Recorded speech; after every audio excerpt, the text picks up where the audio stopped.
बिस्मिल्लाहिर्रहमानिर्रहीम। अस्सलाम वालेकुम दोस्तों, मेरी आज की वीडियो नमूनिया के बारे में है। जैसा कि आपने अगर शॉर्ट वीडियो मेरी देखी है उसमें भी मैंने इसका थोड़ा सा तारफ़ कराया था। इसमें क्या होता है कि जो आपके फेफड़े होते हैं, यानी जो इंग्लिश में जिनको हम लंग्स कहते हैं, उसमें क्या होता है कि जो उनके जो छोटे छोटे एयर सैक्स होते हैं जहाँ पे ऑक्सीजन का एक्सचेंज होता है ब्लड के साथ, तो वो उसमें की इन्फ्लेमेशन हो जाती है। और वो जो इन्फ्लेमेशन होती है उसकी कोई रीज़न होता है इन्फेक्शन। वो इन्फेक्शन बैक्टीरिया की वजह से हो सकता है, वायरसेस की वजह से होता है और फंगाई की वजह से हो सकता है। तो उसमें क्या होता है कि जब वो इन्फेक्शन होता है तो उन जो है ना उन सैक्स में जो है ना फ्लूइड भर जाता है, या पीप की तरह, मतलब एक म्यूकस मटेरियल जो है पुरुलेंट मटेरियल जो है ना वो भर जाता है, जिसकी वजह से ना इंसान को खांसी होती है, बलगम आता है और जो है ना बुखार हो सकता है, सर्दी लग सकती है और सांस लेने में मुश्किल पेश आ सकती है। तो ये जो इसकी जो अलामात हैं वो जो है बहुत हल्की भी हो सकती है, मतलब माइल्ड किस्म की हो सकती हैं और ज़्यादा सीरियस भी हो सकती हैं। ख़ास तौर पे जो सीरियस केसेस उस वक्त होते हैं जब ये जो है ना एक्सट्रीम ऑफ एजेस में मतलब इन्फेक्शन हो। जैसे बहुत छोटे बच्चों में अगर ये इन्फेक्शन हो जाए नमूनिया का, या फिर जो है ना थोड़ा जो जिनकी एज ज़्यादा है, जिन लोगों की 65 प्लस लोग हैं, बूढ़े लोग हैं, मतलब उनको जो है ना ये ज़्यादा सीरियस हो सकता है। आइए अब इसकी मैं अलामात आपको बता देता हूँ। जैसा कि मैंने पहले बोला है कि इसकी जो साइंस एंड सिम्टम वो बहुत हल्की भी हो सकती हैं और सीरियस भी हो सकती हैं। वो डिपेंड करता है ना कि जो है ना किस तरह का आपको इन्फेक्शन हुआ है, ठीक है। और फिर ये डिपेंड करता है कि आपकी एज क्या है और ओवरऑल आपकी हेल्थ क्या है। और जो इसकी अगर माइल्ड अगर सिम्टम्स हों, मतलब हल्की अलामत हो, तो जैसे नज़ला ज़ुकाम की अलामत होती हैं तो उस तरह की होती हैं, लेकिन ये कि ये थोड़ा ज़्यादा प्रोलॉन्ग कर सकती हैं। तो इसके अलावा यह ना कि इसमें और जो साइंस एंड सिम्टम होती हैं उसमें यह कि चेस्ट पेन आपको हो सकता है, ख़ास तौर पे जब आप सांस लेते हैं या खांसी करते हैं तो उस वक्त ये हो सकता है। फिर यह कि जो बूढ़े लोग होते हैं, 65 प्लस लोग होते हैं, उनमें थोड़ी मेंटल अवेयरनेस में चेंजेस आ सकती है, मतलब उनको कंफ्यूज हो सकते हैं। तो ऐसे जो है ना थोड़ा ये समझ लें कि उनको जो है ना वो सराउंडिंग की इतनी अवेयरनेस नहीं होती। खांसी हो सकती है इसके अलावा जो है जिसमें बलगम आ सकता है। फिर यह इंसान को फटीक हो सकती है, मतलब थकावट महसूस हो सकती है। इसके अलावा बुखार हो सकता है, पसीने आ सकते हैं और जो है ना बहुत ज़्यादा ठंडी लग सकती है। फिर यह कि कुछ लोगों में जो बूढ़े लोग में ख़ास करके 65 प्लस जो लोग होते हैं और जिनका इम्यून सिस्टम कमज़ोर होता है, उनको जो है ना उनका बॉडी टेम्परेचर कम भी हो सकता है। मतलब एक तो मैंने बुखार की अलामत बताई ना, लेकिन जो बूढ़े लोगों में इसमें टेम्परेचर कम भी हो सकता है और जिनकी इम्यूनिटी कम हो। और इसके अलावा जो है मतली और उल्टी और जो है ना पेचिश की भी शिकायत होती है। फिर जो है ना कि शॉर्टनेस ऑफ ब्रेथ, मतलब यह ना कि जो सांस लेने में दुश्वारी आ सकती है। और फिर यह कि जो न्यू बॉर्न होते हैं, मतलब बिल्कुल जो छोटे बच्चे हैं, इन्फेंट्स हैं, मतलब जो एक साल से छोटे होते हैं, उनके कोई ख़ास साइंस कभी कभी नहीं पता चलते, या सिर्फ यह कि उनको थोड़ी बहुत वॉमिटिंग आ सकती है या बुखार वगैरह या थोड़ी जो है वो कफ आ सकती है मतलब। और उनको जो है ना ऐसे वो बेचैन से होते हैं या बिल्कुल ऐसे जैसे वो थके हुए हैं, उनकी कोई एनर्जी नहीं है, उस तरह की सिम्टम हो सकती है। या उनकी कोई सांस लेने में, या फिर ये ना कि वो कई बच्चे ऐसे होते हैं जिनको जो ना वो खाना पीना छोड़ देते हैं। तो ये इसकी अलामत होती हैं नमूनिया की। तो ये कि इसमें इस तरह की अलामत हो जाएँ, ख़ास तौर पे सांस लेने में मुश्किल हो जाए, चेस्ट पेन हो जाए, बिल्कुल परसिस्टेंट किस्म का फीवर, मतलब ज़रा बुखार जो नहीं उतरा 102 फ़ारेनहाइट से ज़्यादा हो, ठीक है, या उससे हाई हो, तो या जो है ना मतलब उसके साथ साथ आपको खांसी के साथ बलगम भी आ रहा हो, तो ये आपको डॉक्टर को ज़रूर दिखाना चाहिए। ख़ास तौर पे जो पेशेंट्स हैं जो 65 प्लस हैं या बच्चे जो छोटे हैं, 2 साल से कम उनकी उम्रें होती हैं, उनकी जो इस तरह की साइन एंड सिम्टम आ जाएँ, या फिर कोई अंडरलाइंग हेल्थ कंडीशन है जिसमें आपके इम्यून सिस्टम कमज़ोर हुआ है, या कोई ऐसे पेशेंट हैं जो कोई और ड्रग ले रहे हैं, कीमोथेरेप्यूटिक ड्रग ले रहे हैं जो मतलब इम्यून सिस्टम को सप्रेस करती हैं, तो ऐसे लोगों को तो फौरी तौर पे डॉक्टर के पास जाना चाहिए। अब मैं इसकी मैं काउज़ बता देता हूँ कि इसमें यह था कि जैसे मैंने पहले बोला कि बहुत सारे जो रीज़न हो सकती हैं, बैक्टीरिया हो सकते हैं, वायरस होते हैं, फंगाई हो सकते हैं। जो है ना आम तौर पे जो इसके जो नॉर्मल जब हम एयर में जो ब्रीदिंग कर रहे होते हैं, जो आम जो बैक्टीरिया वायरस होते हैं, वही जो है ना इसकी मतलब जो कॉज करते हैं, ठीक है। और कभी कभी मतलब ये ना कि ये बेसिकली ये सारे बैक्टीरिया और वायरस एनवायरनमेंट में मौजूद होते हैं और कंसिस्टेंटली वो एंटर कर रहे होते हैं। लेकिन ये कि जब मतलब जो है बॉडी का अपना सिस्टम कमज़ोर हो जाए, मतलब ये कि वैसे जब नॉर्मल हम मतलब सांस ले रहे होते हैं तो ये बैक्टीरिया वायरस इस तरह एंटर हो रहे होते हैं, लेकिन बॉडी का जो अपना सिस्टम है, जो लंग्स उनको जो ना उनकी जो वो ओवर पावर कर देता है, मतलब जो ना उन बैक्टीरिया को बीमारी काज नहीं करने देता जो वायरसेस वगैरह होते हैं, ठीक है। लेकिन यह कि जब उनका ये समझ लें कि जो बैक्टीरिया वायरसेस जो हम ये एनवायरनमेंट में है, एयर में है, जो हम सांस ले रहे हैं, अगर वो स्ट्रांग हो जाए या आपका अपना इम्यून सिस्टम कमज़ोर हो जाए, मतलब यह कि वो हावी हो जाए, तो फिर ज़ाहिर बीमारी हो सकती है। और यह ना इसको जो है ना हम क्लासीफाई इस तरह करते हैं कि जो है मतलब कौन से टाइप की जो ऑर्गेनिज्म है वो आपको मतलब इन्फेक्ट कर सकते हैं, तो उसके मुताबिक हम निमोनिया की क्लासिफिकेशन करते हैं। तो मैं अभी आपको क्लासिफिकेशन बताता हूँ। तो सबसे जो कॉमनेस्ट है उसको हम कहते हैं कम्युनिटी एक्वायर्ड निमोनिया, ठीक है। तो इसमें जो है ना कि आमतौर पे ये जो है नॉर्मल मतलब जो है आप आम एनवायरनमेंट में घर पे हो सकता है, ठीक है, मतलब हॉस्पिटल के बाहर हो सकता है। तो इसको जो है ना इसका जो बैक्टीरिया होता है, जो मोस्ट कॉमन जो कॉज होता है वो स्ट्रेप्टोकोकस निमोनिया कहते हैं। और ये इंडिपेंडेंट भी हो सकता है, और इसके बाद लट से किसी को जो है ना लट से नज़ला काम हुआ है तो उसके साथ उसके बाद भी ये जो है ना ये वाला बैक्टीरिया आपको अटैक कर सकता है, और ये लंग के एक लोब को भी अटैक कर सकता है, तो इसको जो है ना हम लोबार निमोनिया कहते हैं। फिर इसके अलावा एक जो बैक्टीरिया की तरह एक और ऑर्गेनिज्म होता है जिसको माइकोप्लाज्मा कहते हैं, तो वो भी निमोनिया काज कर सकता है। इसकी जो है आमतौर पे अलामात जो है ना बहुत हल्की होती हैं, मतलब दूसरे किस्म के निमोनिया से। और इसको वैसे दूसरा नाम एक जो इनफॉर्मल सा नाम दिया हुआ है जो लोगों ने, वो वॉकिंग निमोनिया भी कहते हैं। तो क्योंकि ये जो है ना इसका मतलब इतना शदीद नहीं होता कि आपको मतलब रेस्ट की ज़रूरत पड़े। इसके अलावा फंगस की वजह से भी निमोनिया हो सकता है। जो फंगस की जो वजह से जो निमोनिया होता है उसमें यह ना कि वो आमतौर पे उन लोगों को होता है जिनका अपना इम्यून सिस्टम कमज़ोर हो, या कोई क्रॉनिक हेल्थ प्रॉब्लम, कोई और बीमारी साथ लगी हो, ठीक है। और जो फिर यह कि उसकी जो फंगस की लार्ज एक तरह की डोजेज़ इनहेल कर रहे हैं जो लोग, तो उनको ये हो सकता है। तो ये आमतौर पे जिस तरह की जो फंगस काज करते हैं वो आमतौर पे इसमें सॉइल में मौजूद होते हैं, मतलब एक तरह की जो है मट्टी में, ठीक है। और या फिर जो बर्ड की ड्रॉपिंग होती हैं, मतलब जो परिंदे वगैरह जो है उनकी जो है वो करते हैं, बीट वगैरह करते हैं, तो उनकी जो है ना उनकी ड्रॉपिंग में जो है ना वो ये फंगस आ जाते हैं। तो वो जो है ना वो डिपेंड करता है कि आपकी लोकेशन क्या है। तो इस जो है ना आमतौर पे जो कमज़ोर मतलब जिनका इम्यून सिस्टम कमज़ोर होता है उनको फंगस का जो वजह से निमोनिया हो सकता है। फिर इसके अलावा वायरसेस आते हैं जो है ना जो ख़ास तौर पे जो आम जो वायरसेस होते हैं जिससे मतलब नज़ला ज़ुकाम वाले, वो भी निमोनिया काज कर सकते हैं। और जो ख़ास तौर पे जो बच्चे 5 साल की से जिनकी कम उम्र होती है उनको जो ज़्यादा जो है ना निमोनिया के केसेस जो है ना वायरसेस की वजह से होते हैं। आमतौर पे ये वायरसेस का जो निमोनिया होता है माइल्ड होता है, मतलब हल्का होता है, लेकिन कुछ केसेस में ये सीरियस भी हो सकता है। आज का तो आपको पता है कोरोना वायरस फैला हुआ है, तो कोरोना वायरस की वजह से भी निमोनिया हो सकता है जो बहुत शदीद हो सकता है। तो ये भी आप बात ध्यान में रखें। इसके अलावा जो है ना कुछ निमोनिया जो है ना और मतलब वजहों से भी हो सकते हैं। जैसे एक निमोनिया होता है जिसको हम कहते हैं हॉस्पिटल एक्वायर्ड निमोनिया। उसमें क्या होता है कि जो लोग अस्पताल में दाखिल हैं ख़ास पर किसी और बीमारी की वजह से, तो वो जो है उनको निमोनिया हो सकता है।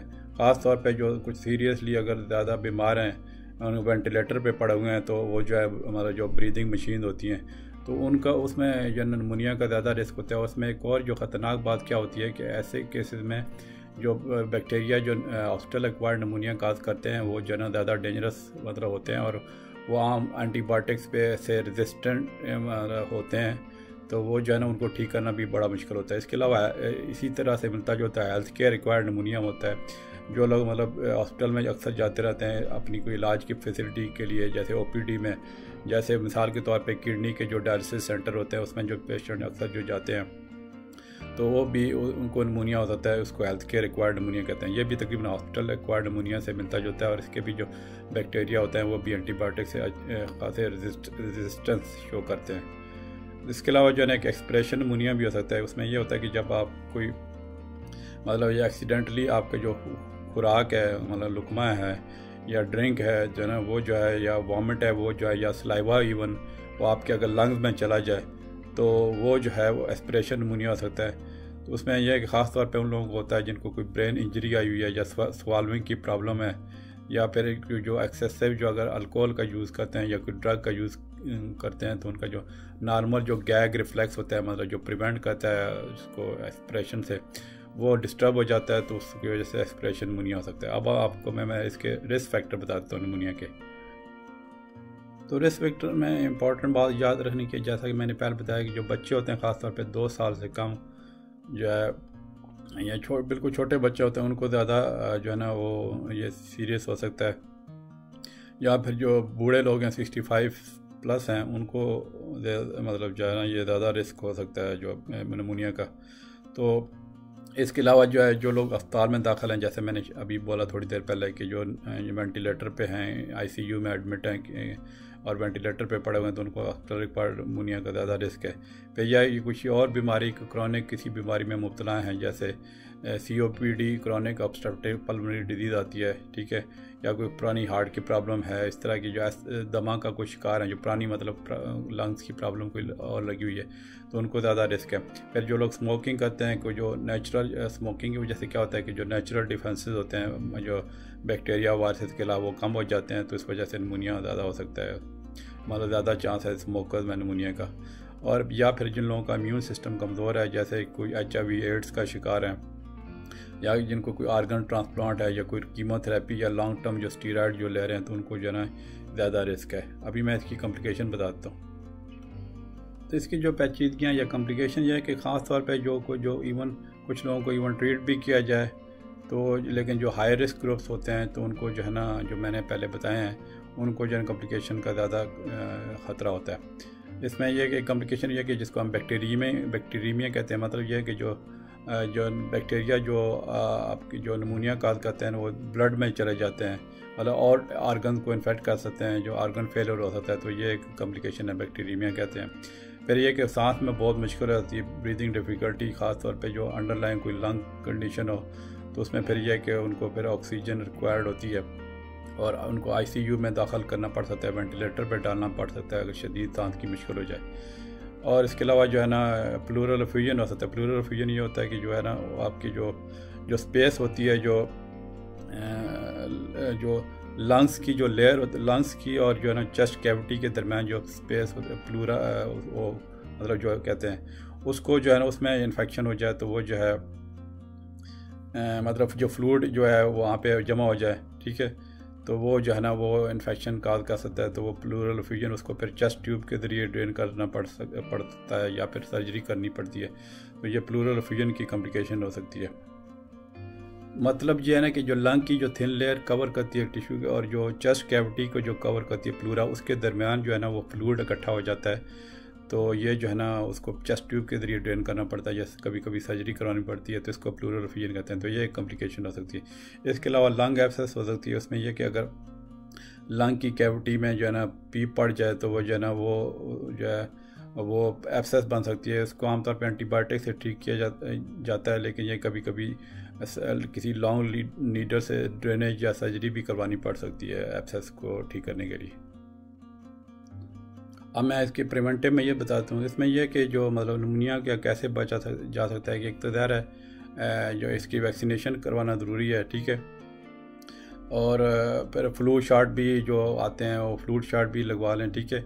और फिर यह कि जो बच्चों की जो नेसेसरी जो वैक्सीनेशन आती है, जो इवन कम उम्र के 2 साल से कम है या 2 से 5 साल की उम्र में, उनकी थोड़ा डिफरेंट वैक्सीनेशन आती है न्यूमोकोकल डिजीज़ के ख़िलाफ़, तो वो भी लगवाना ज़रूरी है।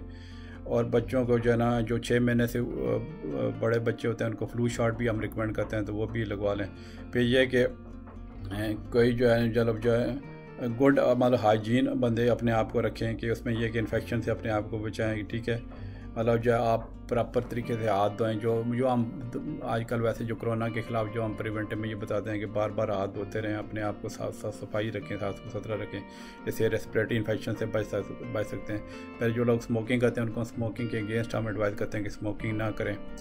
तो मेरी एक स्मोकिंग छोड़ने की भी वीडियो है इस चैनल पर, वो भी आप ज़रूर देखिएगा, मतलब किस तरीके से जल्दी छूट सकती है।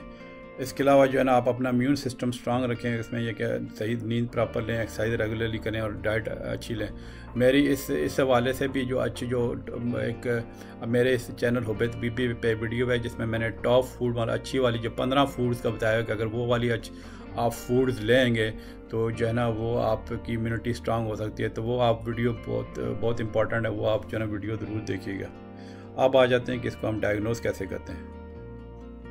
तो इसके जो डायग्नोज ज़ाहिर है जब पेशेंट, मैंने भी इसके बहुत सारे पेशेंट देखे हैं, जब पेशेंट हमारे पास आते हैं तो ज़ाहिर हम उनकी हिस्ट्री लेते हैं प्रॉपर। इसके फिर हिस्ट्री लेने के बाद मतलब उनका फिजिकल एग्जाम करते हैं तो लंग में जो क्रैकल्स उस तरह की साउंड आ सकती हैं, क्रैप्टेशन वगैरह, ठीक है, तो वो जो है सजेस्ट करती हैं निमोनिया है। इसके अलावा जो है ना कुछ टेस्ट रिकमेंड कर सकते हैं, ब्लड टेस्ट वगैरह रिकमेंड कर सकते हैं, ठीक है, और इन्फेक्शन को कंफर्म करने के लिए जो CBC वगैरह कर लेते हैं, ठीक है।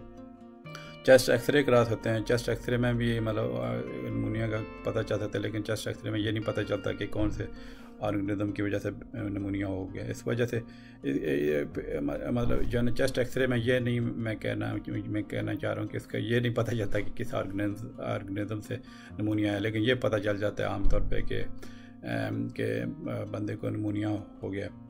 फिर यह कि पल्स ऑक्सीमीट्री टेस्ट कर सकते हैं, इसमें यह कि ऑक्सीजन लेवल ब्लड में चेक कर सकते हैं, क्योंकि यह ना कि जब ऑक्सीजन लेवल लो हो तो वो जो है ना वो उसका जो ब्लड स्ट्रीम में जो है ना वो ऑक्सीजन प्रॉपर नहीं जाएगी। इसके अलावा स्पूटम का टेस्ट, जो बलगम का टेस्ट करवा सकते हैं कि कोई इन्फेक्शन की कॉज फाइंड आउट करने के लिए। फिर यह कि जो लोग बूढ़े हैं या मतलब कुछ जिनको मतलब हॉस्पिटल में दाखिल हैं किसी और वजह से, या मतलब जिनको निमोनिया वो नहीं ठीक हो रहा, रिस्पॉन्ड कर रहा हो, तो वो जो है ना कभी कभी ज़्यादा टेस्ट जैसे CT स्कैन की ज़रूरत पड़ सकती है, ठीक है, ताकि जो उसका लंग्स का डिटेल इमेज लिया जाए। फिर प्लूरल जो फ्लूइड मैंने बताया ना कि प्लूरल एफ्यूजन भी हो सकता है, उसका भी हम कल्चर करवा सकते हैं। अब आ जाते हैं कि इसकी हम ट्रीटमेंट कैसे करते हैं। अब मैं इसकी आपको मैं ट्रीटमेंट बता सकता हूँ। इसमें यह कि जो कम्युनिटी एक्वायर्ड निमोनिया जो मोस्ट कॉमन काज है जो निमोनिया की, उसमें जो है ना कि वो हम एंटीबायोटिक्स देते हैं। आमतौर पे जो इसकी जो अलामात होती हैं वो चंद दिन में या कुछ हफ्ते लग जाते हैं ठीक होने में। जो मतलब जो निमोनिया की सिम्टम है जैसे बुखार वगैरह, इस तरह के चेस्ट पेन जो है मतलब जो उसकी सिम्टम कुछ दिनों में ठीक हो सकती हैं, लेकिन जो टायर्डनेस की फीलिंग है, जो थकावट और उस तरह की, वो कभी कभी महीने से ऊपर भी उसका लग सकता है आराम आने में। तो मतलब वो फिर ये है कि स्पेसिफिक हम एंटीबायोटिक देते हैं कम्युनिटी एक्वायर्ड निमोनिया के लिए। जो मतलब जो है अगर एक मेडिसिन एंटीबायोटिक ना काम करिए तो दूसरी एंटीबायोटिक हम प्रेस्क्राइब कर सकते हैं। इसके अलावा कुछ थोड़ी बहुत आपको कफ मेडिसिन दे सकते हैं। कफ मेडिसिन वैसे जनरली हम ये याद रखें कि एनकरेज नहीं करते, क्योंकि कफ मेडिसिन के ये होते हैं क्योंकि ज़ाहिर है उसमें जो स्पूटम प्रोड्यूस होता है मतलब बलगम निकलता है, तो हम एनकरेज करते हैं कि जो है ना वो बलगम बाहर निकले। तो आमतौर पर ज़्यादा हम हैवी डोज में कफ सप्रेशन रिकमेंड नहीं करते इसमें, क्योंकि जो खांसी होती है ना वो जो है ना आपका जो मतलब जो उसका जो लंग में फ्लूइड इकट्ठा हुआ है या मतलब जो है ना बलगम इकट्ठा हुआ है उसको इनकरेज करती है बाहर निकलने में, वो फ्लूइड लूज़ हो जाता है, ठीक है। तो अगर ज़्यादा अगर हम कफ सप्रेस, कुछ लोग बहुत जो है ना कफ सप्रेशन लेने का उनका वो होता है कि फटाफट खांसी ठीक हो, तो हम ज़्यादा इनकरेज नहीं करते कि मतलब जो है ना ताकि जो है ना वो आपका बलगम बाहर निकलता रहे। अगर बहुत ज़्यादा किसी को खांसी की तकलीफ़ है तो हम बहुत हल्की डोज में कफ सप्रेसेंट रिकमेंड करते हैं। इसके अलावा बुखार वगैरह के लिए तो फिर हम जो है नॉर्मल जो है जैसे ब्रोफेन वगैरह टैबलेट है, पैरास्टामोल वगैरह हम रिकमेंड कर सकते हैं पेन के लिए, ठीक है। फिर यह कि अगर कुछ लोग जो सीरियस अलामात का शिकार हो जाते हैं या लेट से कि बूढ़े लोग हैं 65 प्लस हैं, ठीक है, उनकी अगर शदीद अलामात हों, जैसे मैंने पहले बोला कि कन्फ्यूजन हो जाए, किडनी फंक्शन उनका डिक्लाइन कर रहा हो, उनका अगर सिस्टोलिक ब्लड प्रेशर 90 मिलीमीटर या जो है ना वो या डायस्टोलिक 60 से कम हो, मतलब बहुत लो ब्लड प्रेशर हो जाए, या जिनकी ब्रीदिंग बहुत फास्ट हो 30 ब्रेथ से ज़्यादा पर मिनट हो, ठीक है, तो वो जो या कुछ लोगों का टेम्परेचर नॉर्मल से बिलो हो जाता है, ठीक है, या हार्ट रेट लेट से बहुत स्लो हो जाए 50 से स्लो हो जाए, या फिर बहुत ज़्यादा हार्ट रेट फास्ट हो जाए 100 से ज़्यादा, तो ऐसे लोगों को जो है ना हॉस्पिटल में हम एडमिट कर लेते हैं। इसके अलावा जो बच्चे जो 2 साल से जो है ना जो 2 साल की कह रहा हूँ 2 महीने से कम जिनकी एज होती है, जो बिल्कुल छोटे होते हैं, उनको हॉस्पिटलाइजेशन की ज़रूरत पड़ सकती है। बहुत ज़्यादा एक्सेसिव स्लीपी अगर वो लेथार्जिक फील हो रहे हों बच्चे इस तरह की, तो वो जो है ना सांस उखड़ रहा हो तो उनको जो है ना मतलब जो है ना उनको हॉस्पिटल में ट्रीटमेंट देते हैं।